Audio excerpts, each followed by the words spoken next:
يا جماعة أنا قبل كم سنة قابلت واحد في المسجد بعد الصلاة، يعرفني ويعرف أبوي وساكن معانا في الحي وزي كذا. فقال لي عبد الرحمن يعني ما ودك تتعلم إنجليزي؟ قلت له أنا خشيت كم معهد زي كذا صراحة ما في فايدة. جي قلت له ليش؟ قال لي احنا طالعين ماليزيا مع جروب زي كذا كنت باك معانا. قلت له مين طالعين؟ أنا بتعلم إنجليزي.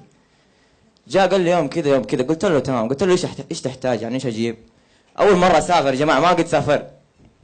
المهم قال لي جيب جواز يبغى لك جواز وكلم ابوك وزي كذا وانتهى. المهم رحت لابويا وكلمته، قلت له بروح ماليزيا وزي كذا بتعلم انجليزي وفهمت الوضع. قال لي طيب. المهم قلت له جوزني. ليش وايش دخل ده في ده؟ الحين انت بتسافر ولا تتزوج ولا بايش ولا ايش تبغى بالضبط؟ قال لي، قلت له هذا يقول لي لازم جواز. قال لي كيف جواز؟ لا مو لازم جواز. قلت له دوق عليه وافهم منه. المهم دق عليه قال له كيف تقول لي ولدي لازم جواز ومدري ايش؟ جاء قال له هذا جواز الدفتر مو جواز انك تتجوز. ابوي قفل الجوال قال لي يا ولدي انت هنا ما تفهم، كيف تبي تسافر برا؟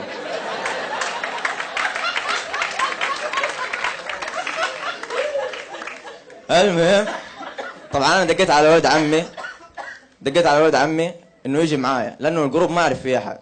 فكلمت ولد عمي قلت له يبغى لك جواز وفلوس وكلم ابوك وتمام. طبعا ولد عمي تقول له امشي ننحرق يقول لك قدام. قلت له المهم قال لي طيب يعني ما تحتاج. قلت له ما تحتاج جواز بس انا فهمته الجواز عشان لا ياخذ مقلب. قلت له جواز 100 ريال وخذ لك مصروف وخلاص. قال لي طيب. المهم جاء يوم السفر، طبعا اول مره اسافر اول مره. دقيت على صاحب، يعني صاحبي دائما يسافر برا المملكه، يروح ابها يروح جيزان. دقيت عليه قلت له انا دحين بسافر، ايش اسوي مع اهلي؟ ايش اسوي دحين يعني؟ قال لي سلم عليهم وابكي. قلت له بسيط. قلت له بسيطه والله. رحت اسلم عليهم وابكي زي كذا، بس هم ما يبكوا. هم ما يدروا ايش يسووا لانه اول واحد من العائله يسافر. المهم سلمت عليهم ورحت ايش؟ اجهز العفش. والله جهزت العفش، حطيته في كاس بنده. دقيت على ولد عمي قلت له اسمع حط ملابسك في اكياس الثروات عشان لا تتلخبط الشنط.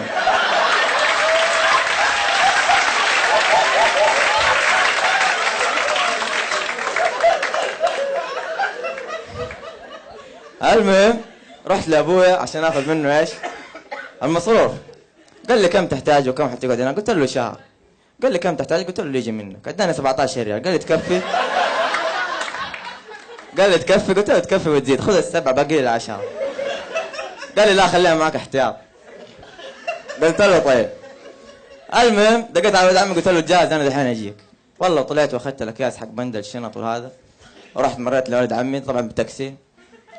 والله ولد عمي نازل، رحت نزلت ساعدته شلت معاه كاس ثروات وحطيناه في الشنطه.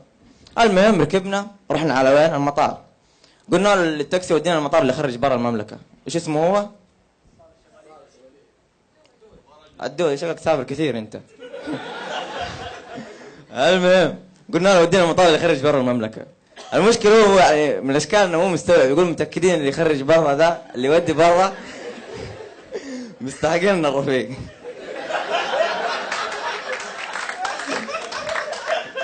المهم قلنا له ودينا المطار اللي خرج برا المملكه. قال لي طيب. والله ودانا نزلنا الاكياس انا وولد عمي ماشيين داخلين على المطار. سالت نمل قلت له بالله وين طريق ماليزيا؟ قال لي تكسر الطيارات ماليزيا؟ قلت له ايوه. قال لي تخش كذا تمام. والله ودخلت. طبعا يا جماعه تعرفوا المطار الدولي ناس بدون عبايات فيه وناس كاشفين وناس زي كذا. المهم ابوي يدق علي قال لي ها ولدي وين وصلت؟ قلت له انا خلاص في ماليزيا.